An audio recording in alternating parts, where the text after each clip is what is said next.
పలాస తొక్కిసలాట ఘటనకు సంబంధించి ప్రస్తుతం మాజీ మంత్రి బొత్స మాట్లాడుతున్నారు. లైవ్ చూద్దాం. అక్కడ నుంచి మాట్లాడిన కంచం కానీ మాటల్లో ఏం మాట్లాడారు? అంత బాధ్యత రహితంగా మాట్లాడారు. ఒక ముఖ్యమంత్రి స్థానంలో ఉన్న వ్యక్తి అంత బాధ్యతారహితంగా మాట్లాడే సందర్భం అని చెప్పి నేను ప్రశ్నిస్తున్నా. ఇక్కడ మంత్రులు వచ్చి మా నాన్నగారు 2 నెలలు వచ్చిన తర్వాత అప్పుడు దేవాలయం మీద వచ్చి సమీక్షిస్తారు. సమీక్షించిన తర్వాత అప్పుడు దాని మీద నిర్ణయాలు తీసుకుంటామని ఇక్కడ మంత్రి చెప్తారు. అక్కడ ముఖ్యమంత్రి గారు చెప్తారు నిమిత్త మాత్రుని, ఇది ప్రైవేట్ హాస్పిటల్, మీవేంటి ఆలయాలు, ప్రైవేట్ ఆలయాలు, ఇది పబ్లిక్ ప్రాపర్టీ కాదు, కాబట్టి దీని మీద మేమేం నిర్ణయం తీసుకుంటామని చెప్పేసి అక్కడ ముఖ్యమంత్రి మాట్లాడతారు. నేను సూటుగా అడుగుతున్నాను, ముఖ్యమంత్రి గారికి మీ వైఫల్యం కాదా? ఇది మీ తాలూకా ఇది ప్రైవేటు ప్రభుత్వం అనే దానికి ఆలయానికి డెఫినేషన్ చెప్పండి. అంటే మరి గ్రామాల్లో మనం కట్టుకుంటున్న రామాలయాలు, అమ్మవారి గుళ్ళు, ఇవన్నీ కూడా వీటితో మీకేమి సంబంధాలు లేవా? అక్కడ ఏ కళా కార్యక్రమం జరిగినా, ఏ కార్యక్రమం జరిగినా, ఏ ప్రజలు అక్కడ వచ్చి పెద్ద ఎత్తునైనా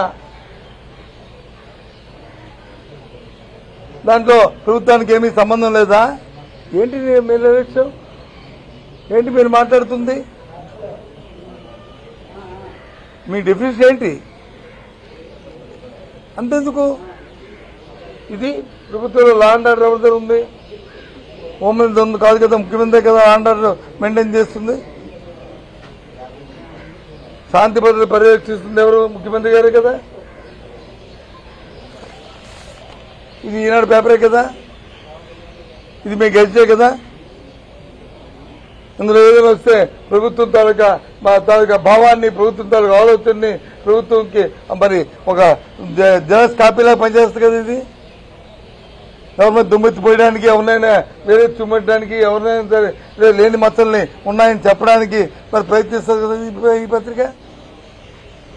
ఏ రాసింది ఈ పత్రిక? చదవండి. పోలీసు వైఫల్యం, పోలీసుల తాలూకు వైఫల్యం. ఏంటి వైఫల్యం? ఆలయానికి పెద్ద ఎత్తున భక్తులు వస్తున్నా పోలీసులు భద్రతపై దృష్టి పెట్టలేదు.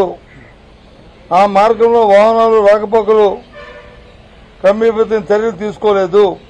కిలోమీటర్ల మేర ట్రాఫిక్ సంబంధించిన పోలీసు అధికారులు అప్రమత్తం చేయలేదు. స్థానికులు ఫోన్ చేసినా అందుబాటులో రాలేదు, పట్టించుకోలేదు. ఈ అంశాలు ఈ రద్దీ దీనివల్ల ఈ తాలూకు పోలీసు యంత్రాంగం పూర్తిగా వైఫల్యం చెంది ఈ కారణాలతో ఇన్సిడెంట్ జరిగిందని రాశారు. అవునా కాదా?